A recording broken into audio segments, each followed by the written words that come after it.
Hello, I'm George Abernathy, the proud president of FreightWaves, and I'm really excited at the FreightWaves Net Zero Carbon Summit, Carbon Virtual Summit, to talk to two industry leaders from C.H. Robinson and talk about advancing sustainability and emissions reduction through carbon measurement technology and innovation. Today we're joined by Rachel Schwalbach. Rachel is the Vice President of ESG at C.H. Robinson, and Tim Gagnon. Tim is an old friend and a Red Sox fan. We'll try to stay away from that because it take up all of our time here. Tim's the VP of Analytics and Data Science at C.H. Robinson, and he's the leader of Robinson Labs. Rachel, Tim, thanks for doing this. I look forward to it. I think we're going to have some fun. Thanks, George. Thanks, appreciate the opportunity. So one of the things I want to tee this up with is there may be some Johnny-come-latelys or Jane-come-latelys to the world of carbon, the world of sustainability, ESG, but C.H. Robinson is clearly not that way. You guys are certainly putting more and more significant effort into it, and we'll talk about some of those tools. But Rachel, if you would, might be worthwhile for you to define ESG. I'm sure that we're going to be talking a lot about it during our Carbon Summit. Define that ESG for our viewers, and also what that overall mission is at C.H. Robinson. Sure. Yeah, that's a great question. And you're right. ESG, environmental, social, and governance. I think there's probably a lot of terms that are used out there in the field, corporate responsibility, corporate social responsibility, that have all kind of come together, especially in recent years. We've seen this emergence of ESG starting kind of in the investor community and really spilling over now to become more commonplace.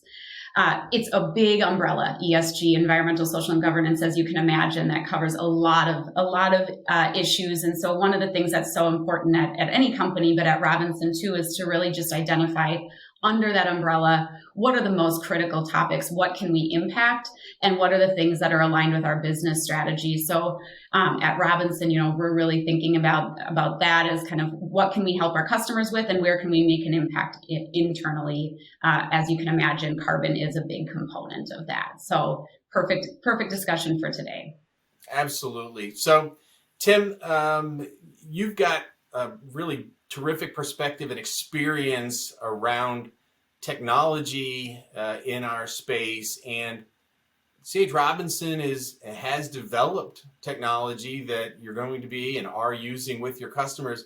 Why don't you speak about sort of how you, the perspective around how are and what are the ways that emissions for transportation can be reduced, and what C.H. Robinson is offering to your customers in that way. Yeah, thanks, George. And, as you mentioned at the outset, we've been tackling this challenge and this topic for years, but recently we launched Emissions IQ, which is a product that really is very focused on the topic of emissions and sustainability. And I guess just to simplify it, and it's not a simple topic, it does two things. One, it measures.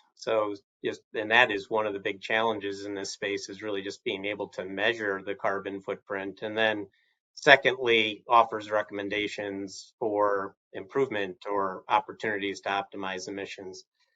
If I go back to, through the years, I guess, in our work in this area, there's many challenges, especially in wrangling the data and lack of standardization over time, but we've invested a lot, and that's really fueled this product. Is the investments of the past have fueled the ability to launch a product that not only leverages our scale, but also the partnership that we have with GLEC, the Global Logistics Emissions Council, to really put together a standard framework that can be leveraged and we can collaborate around to, really make a positive impact. So ultimately, the scale and scope of Robinson and our data, working with with partners and like organizations like GLEC to, one, build a methodology to score and measure, because as an analytical professional, if you can't measure it, you can't manage it.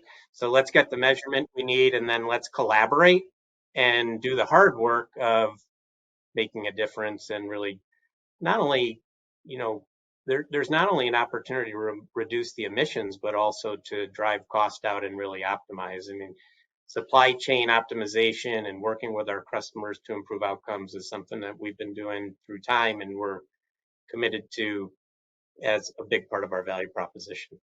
That's so well said. And, being around the managed transportation, supply chain work and technology for a number of years, there have been terrific efforts that have been undertaken, but we're seeing now real traction. And I'm interested, Rachel, as you interact with the customers of C.H. Robinson, the tens of thousands of them, how are they perceiving Robinson and the efforts that CH has in 2021? Are they seeming to be more receptive to this? Is this landing more more aggressively now?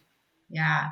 Yeah, actually, that's a great question. And certainly, yes, that's what we're seeing from customers. I think earlier this year, we did a study of our customers and found that shippers identified sustainability as their number 2 pain point for 2021. So that was only behind capacity constraints. And when you consider the market we're in, the volatility that we're seeing, that's pretty telling. To see it identified that high up. I think the other piece of that was so interesting of that study was that the number of shippers saying that they were interested in taking action to reduce their emissions this year has doubled since 2020, just 1 year, seeing that amount of change. So they're there, they're ready to take action, but it's a pain point. They have questions on, okay, how do I get started? Where do I go with this? The other thing I'd say that about kind of where customers are at is sustainability certainly isn't new. As you said, Robinson's been doing this for years. A lot of our customers, we've been working with them for a number of years on these topics and finding those efficiencies. The thing that really is new is how much this spreads across industry, company size. It's showing up in places that we wouldn't have necessarily seen it in the past. And so that's what I think is so interesting. Companies are starting to say, okay, we know this is a problem. We need to look at it. And then when you look at the fact that typically scope 3 for a company, their supply chain emissions tend to be some of the larger areas they're finding. Having those supply chain professionals be able to come in is kind of the only way they're really going to make a big impact on their emissions as a company. And for all of us to make a collective impact is that focus on supply chain efficiency. That's so interesting. So let's talk a little bit, Tim, about emissions IQ. And I think that there's some methodologies that you're using now around how you measure, partial truckloads and LTL, and the emissions from those. And how does that methodology and the way that you guys are measuring that differ and matter to your customers? Sure. Yeah. So one of the areas that we've invested a lot in, to your point, is that partial truckload LTL space, and largely because it's one of the most challenging spaces to score, and because of the propensity for higher volume in that space with the growth of e-commerce, somewhat impacted by the pandemic, but certainly a trend over many years.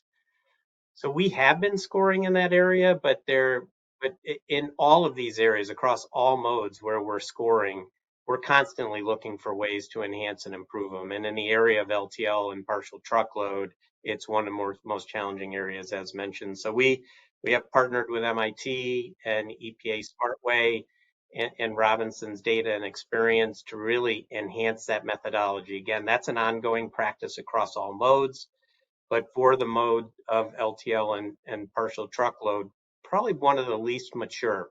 So that work has yielded really good outcomes, really improved the scoring methodology, and going to be integrated into the standard methodology that we all use. And, as I mentioned at the outset, one of the big priorities of Emissions IQ in our work is the measurement piece. And as I think we all know, one of the really first questions that you ask when you're measuring or trying to act on information is, do you trust it? Do you feel good about the methodology? And this is a really tricky space. Many picks, many drops, and the route is sometimes inconsistent. So It's an area that we'll continue to invest in, but the outcomes have been really positive. And, again, it's something that our customers value, being able to utilize something that has a strong methodology and investment in that governance piece so that we can really spend more time on the action items towards improvement as opposed to wrangling the data and trying to get to a trusted place. The behind me, we've got a bookcase, but as we were talking a little bit before, we've got a lot of virtual books. And if my virtual bookcase was showing what I've read recently, is I just finished Bill Gates' book, and there's a lot of information in there, and really is compelling. The thing that really, to me, brought me back to our space was what you and I were talking about, Rachel, is that it is landing now. It's becoming, more top of mind. And I'm wondering, and Rachel, I'll ask you first, and Tim, maybe you can weigh in. How are your customers, how are the shippers reacting to this? Is this becoming, is the Emissions IQ tool expanding Robinson's business with current customers? Is it landing new customers? And how is it being deployed? Is it being charged for? How are you rolling that out to the current customer and prospect base? Yeah, I'll start, and Tim, certainly feel free to jump in. I think just starting, another comment I'll make that on the way this is landing with customers and kind of the driving values behind that is, there's just so many external pressures for companies. Going back to that idea of this is across all industries, all sizes. It's investor pressure. We talked about that idea of ESG earlier. It's consumer behavior. It's government regulations, and it's also just kind of a values component, right? Robinson is a good example of that. We want to be good corporate citizens. We know that is an important part of how we want to behave, and I think our customers are feeling the same way. As far as how Emissions IQ fits into that and how we're rolling it out, right now it's available for any of our customers that we're currently working with. Certainly, as we're talking to new customers, it's a point that it comes up often when we're having discussions on let's work with Robinson. Again, sustainability is a question we get all the time. So Emissions IQ is a great starting point. Get them the information they need, the data they have at their fingertips, and then that is what they can use to make informed decisions and start kind of taking some of those actions. That's where our global suite of services comes in and start to consult on what are the things we can do to reduce some of those emissions. It's a free tool that we're offering for our customers, and really that's because we see so much potential. This tool, getting that information to the decision makers, can make a really big impact. We saw that in the Emissions IQ pilot. We had 125 customers, and in that, their reduction collectively with the actions they took led to 350,000 metric ton reduction of carbon equivalent. So we just feel like the impact there is so big that offering it for free makes a ton of sense. And Tim, please feel free to jump in on anything else we're seeing on that side. Yeah, I would just say that this topic, the initiatives around sustainability and emission reduction, is higher priority with some of our customers, lesser priority with others. For those that it is a high priority, it's a pretty obvious priority to, engage the product and the collaboration. For others that may not have brought it up yet, the tool gives us the opportunity to spark a new conversation in this area and explore. Sometimes it's going to be, an opportunity for us, and maybe it will not be, or maybe someday. So it really, George, you're a veteran. The process from an account management and a sales standpoint. Not only are we executing, but it is our accountability to bring new ideas and new potential opportunities for enhancing what we're doing in supply chain. And again, what often comes along with emissions reduction is also the opportunity for cost reduction, which is an obvious priority for all of us as well. So it's definitely something that is, again, it is a high priority in some, and it's an exploration in other areas. But we've built this in our our innovation incubator, as we called it in Robinson Labs, just because it really has become an increasing priority for us. We've had, just in the course of the last several months, over 100 customers that have participated in the pilot work that we've done that really has become the product of Procure IQ. And that may not seem like a lot of customers, especially when you have tens of thousands of customers like we do, but to be working on improvement in initiatives, testing and learning, it's really given us a bunch of momentum to feel great about where we're at, but also know that the momentum here is just going to continue to grow just based on all the things that you and Rachel have discussed already. Well, I'm going to thank Rachel. We're not done yet, but I want to thank Rachel because I'm now going to sound way smarter than I am, because I'm going to start using the phrase, well, that makes a metric ton of sense. I use, does that make sense? And it makes a ton of sense. Thank you, Rachel. I'm now going to seem like I'm even got more carbon cred than I actually do. But Tim, let me ask you about those, more than 100, and it's a pretty good sized pilot, obviously in perspective when you have tens of thousands of customers. But from the perspective of, I'm a shipper, we could talk about how big I am, what I'm in retail, I'm in CPG, whatever. But I've been thinking about this, and I've been, I'm a SmartWay member, but I really got to get serious. And I'm now intrigued by what I've seen on, at this, Net Zero Carbon Summit. I want to get involved. I hear it's free. That's great. How much of a lift is it for me to actually, become involved? And how long until I will see some of the metric tons of impact? Yeah, good question. Getting involved, because of the, ultimately, as Rachel mentioned earlier, if you're a Robinson customer today, Emissions IQ is available to you. So we are scoring the emission footprint by default in our relationship. And so it's pretty easy to really get a sense, because the methodology of the product is not only scoring the footprint, but it's also automating the recommendation of potential opportunity. Doesn't mean there's opportunity, but it's potential opportunity based on the logic and the scale and scope of our data and some of our science and AI that we build into the product. So it really, we're able to get a pretty good quick hitting glimpse of potential opportunity. Let's just say that you do have a lot of LTL shipments. Is there an opportunity to consolidate? Are you shipping a bunch of 15,000 pound truckloads? Well, there could potentially be an opportunity to lessen your shipment days, and you're on the path, if you will. So in those just referring back to those pilot customers, those have been a lot of the starting points that we've worked on. And frankly, again, because this is not a mature area, you're seeing things for the first time, and there's almost always something there.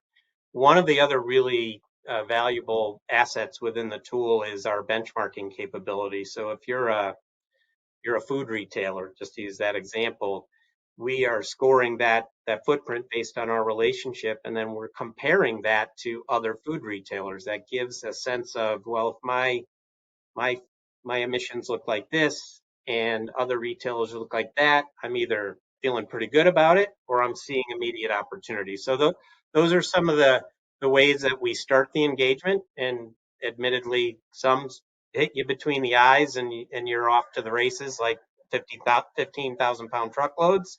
And in other instances, it's not as obvious, but that hopefully that helps quantify it a bit for you. It definitely does.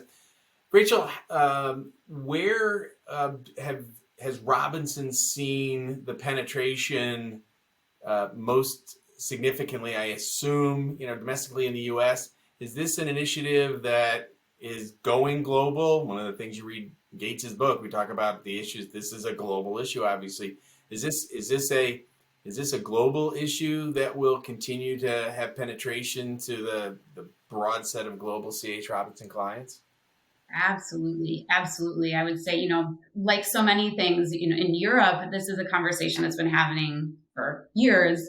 But yeah, that's one of the things that we're so excited about with this tool is that for those global customers, this will be able to measure across their entire supply chain globally. Another reason that it's so important that we're working with groups like the Smart Freight Center for their GLAC, the Global Logistics Emissions Council framework, going back to kind of why was this hard to measure in the past, it's supply chains are complex, they're global, there's a ton of different modes, and then there was also a lot of different ways people were measuring. And so as the industry starts to move towards this more standardized framework, that is going to be something that's going to be more and more helpful for both our customers that are here in the U.S. but have global supply chains, but certainly the demand is outside of the U.S. as well. We're hearing more, of course, in Europe and Asia, South America. I mean, really, it truly is a global issue, and without collaboration, there's just not going to be any progress. So it has to be a global issue.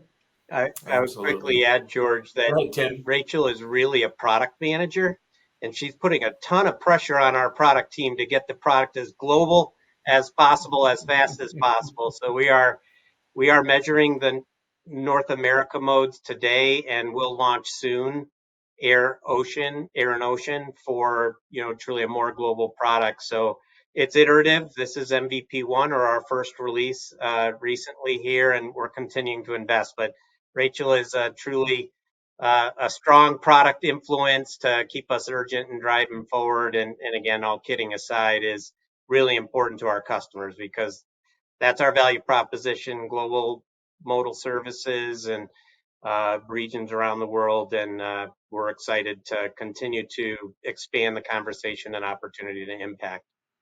Well, I appreciate both of your time. Unfortunately, these fireside chats are limited, and we got so much content for our Net Zero Carbon Summit that we're going to have to move on. But the leadership that T.H. Robinson has continually brought to this and other topics is very obvious. Rachel, your passion for it comes through, obviously. And Tim, it's really terrific to see the penetration already that the tool has had. And I will ask in advance that we check back in on a routine basis to see what kind of progress continues to be made and how the customers are continuing to have value driven for them by their interaction with C.H. Robinson in this area. So I want to really thank Tim and Rachel for your time. This was terrific. A wonderful fireside chat. Thanks for doing this, guys. Thank you so much. It was great, George. Thank you, George. Appreciate it. And for everyone, enjoy the rest of our Net Zero Carbon Virtual Summit. I look forward to seeing so much of the wonderful content that we have. And for the only time so far in my time on FreightWaves TV, and this is for Tim, go Red Sox. I'm George Abernathy. Thanks. Have a great day.